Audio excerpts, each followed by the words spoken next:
This episode of Sidekicks Showcase is brought to you by Pillar Commercial. Pillar Commercial is a full-service real estate investment and operating platform based right here in Allen, Texas. Pillar Commercial is proud to be a hometown supporter and sponsor of the Dallas Sidekicks.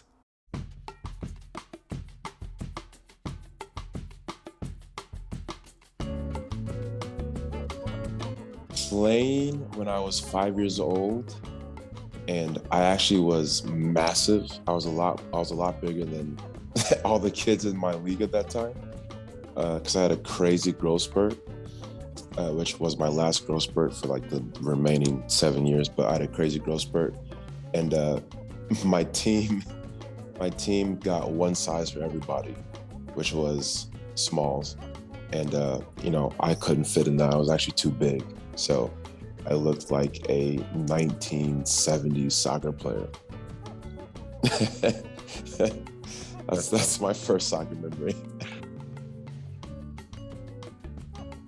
Competitive, just being competitive.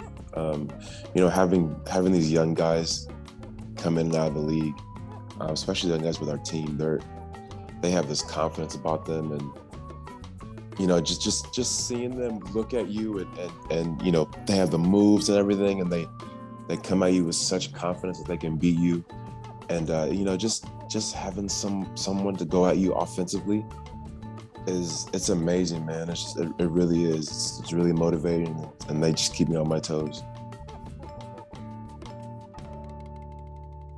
It's been Thierry Henry. I got to I got drafted by Sporting Kansas City, and then I got picked up by New York Red Bulls. And when I was there, I was first of all, complete culture shock. Being a guy from Missouri who has never left Missouri, and then going to live in New York, so a complete culture shock. And then meeting this crazy guy named Thierry Henry, who's an absolute legend. This guy taught me so much of how to be a professional, how to live like a professional, how to act like a professional. And then, there's one time where in training, I stole the ball from him, and I was so happy, I was so excited. It was Thierry Henry. I stole the ball from him, and I took my time on giving the ball to my teammate, and he came and he just took me out, and it was just like a lesson. And he just pulled me aside. He's like, "Mike, I'm not sorry about what I did, but you got to get humbled in the game." And ever since then, it's just like I see the game differently. It'd be confidence. It's confidence for me. I really build off that. I'm very fortunate to have coaches right now like Ricardinho and Fabinho. Fabinho is the first person I've ever backed up in indoor soccer. Was the first person that really I learned everything from. I learned everything from him. And then Ricardinho, being able to have a coach that is very honest with you, very upfront, believes in you, and talks to you like the old school way. Like, hey, you know what? Today you suck. Today you're terrible. Like I like to hear that constructive criticism. So, having them in my ear and having them guide me and lead me in the right direction, as well as having just some of the veterans and also, like I said, some of the new young guys who come in and are steady changing the game, and just having that has just evolved myself as a player, how I look at the game, how I look at playing with the team. So that'd be it for me. It's the challenges. It's Sidekicks have a very deep history, and for me personally, since I've been with the franchise, we haven't exactly fulfilled what that history was. So going in and playing teams who are more athletic or faster or have a bigger franchise or have won championships or have been in the playoffs every single year. And, we aren't that team. We haven't been for a while. So that's always just been the drive to get back to that. For the first time in 8 years of my career since I've been with Sidekicks, this is the first time I felt like we have the talent, we have the team that got back to this moment. So, just have that in the back of your mind when you play every game, every minute, every whistle, every tackle. That's just been the key factor for myself.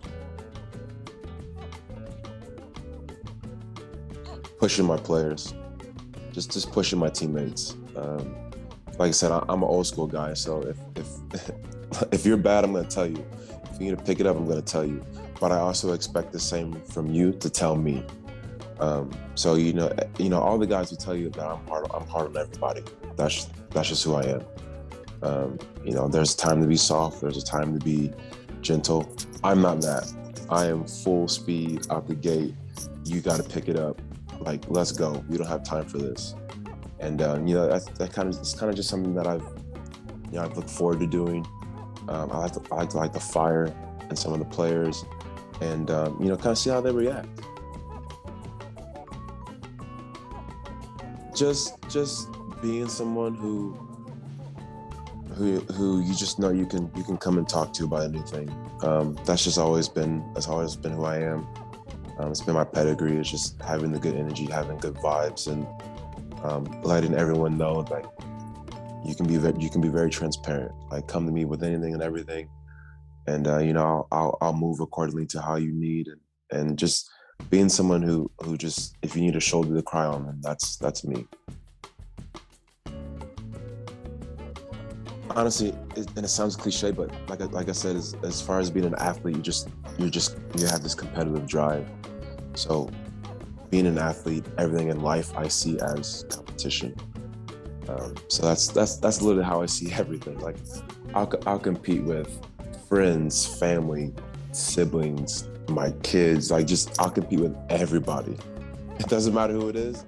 I'm competing. If it's a random person on the street, a random little girl on the street, I'm gonna challenge them. And if I win, I win. And it is what it is. But that's kind of just how I am. I like doing that. Don't be afraid to fail. That's a lot of athletes are afraid to try something different. They're afraid to speak out. They're afraid to have a voice.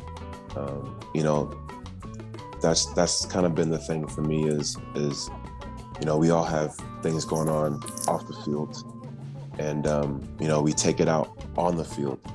So I want to be able to let athletes know that it's okay to have rough days. It's okay to have days where you don't have your touch, or you're bad today, but it's best to speak on it, or to take a couple days away so you can refresh your mind, because that does affect how you play. It does affect how you communicate. It does affect how games go. And I just want to make sure everyone is like I said, fully transparent and able to be themselves. That I could be a leader. I didn't really focus on that part. I didn't really focus on or know that, people are influenced by things I say, what I do, how I do it. I would have never thought that in a million years. I'm just, like I said, I'm just a guy on the field who is not a captain, but when they're out there, they play their role, they get off, they go ice their body, and they come back again and try it again the next day. But I never thought that I'd be a leader. Never I thought I'd be someone that other people look up to. And because of that, I understand now how I have to shift and adjust to everyone's personalities. And, that can be challenging sometimes, because I'm also in my own feelings and emotions and going through my own things outside the field. So having to kind of take a step back and put my ego and pride aside to help others has just, that's something that I wish I would have known and would have been better at. But I didn't have that when I was younger. I didn't have that when I was growing up. I didn't have that when I was playing. But it's different these days now. Now people, have that. There's multiple teams. There's people you can talk to. So just that part. I'm really looking forward to traveling. I just want to travel. I want to have a good time. I want to enjoy the good people in my life. I want to enjoy, family, friends, That's what I'm looking forward to is having some me time. It's kind of been an interesting lifestyle going from playing club and playing pros and college and graduating, going to pros and coming back into soccer, and it's just an everyday thing, and I don't want to get in a routine where I'm working a 9 to 5 and I'm going home and I repeat the next day. I want to be able to travel and explore. I've been very fortunate to play for a lot of amazing clubs, a lot of amazing teams, meet a lot of amazing people. But when you play those things, people don't understand. You're there for a night and then you leave, or you're there for 2 days and you leave. But the days that you're there, you're in the hotel all day, or you train all day. I've never gotten to go to these countries and go to these states and enjoy 2 days of the city and the culture, and that's what I look forward to. I look forward to doing that.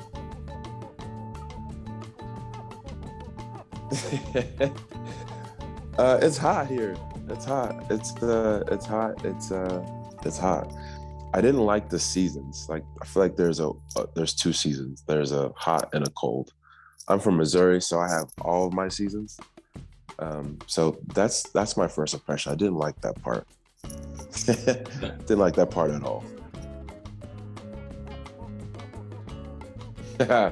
My Hypervise massage gun, that's a must, because my body gets beat up every day from shots.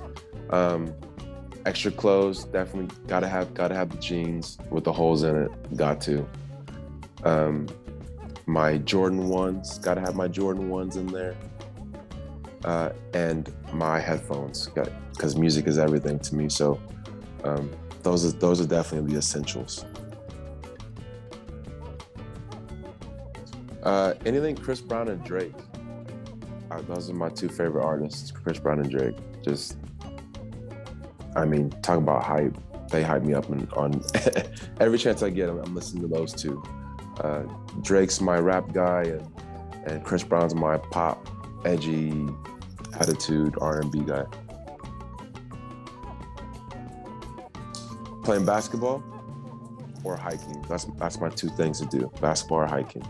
Basketball is my first sport that I should have probably went pro in. I had more likely chance of going pro in that than soccer. So that's interesting. But hiking, I love to travel. I love to go to national parks every chance I get. Oh, funniest. Has to be Jamie Lovegrove. He's the funniest. I would say I'm probably one of the funniest. Sometimes this guy, I know what he's trying to say, but how it comes off based on his language barrier, it's really funny. But that's been my boy. We've been boys for a very long time.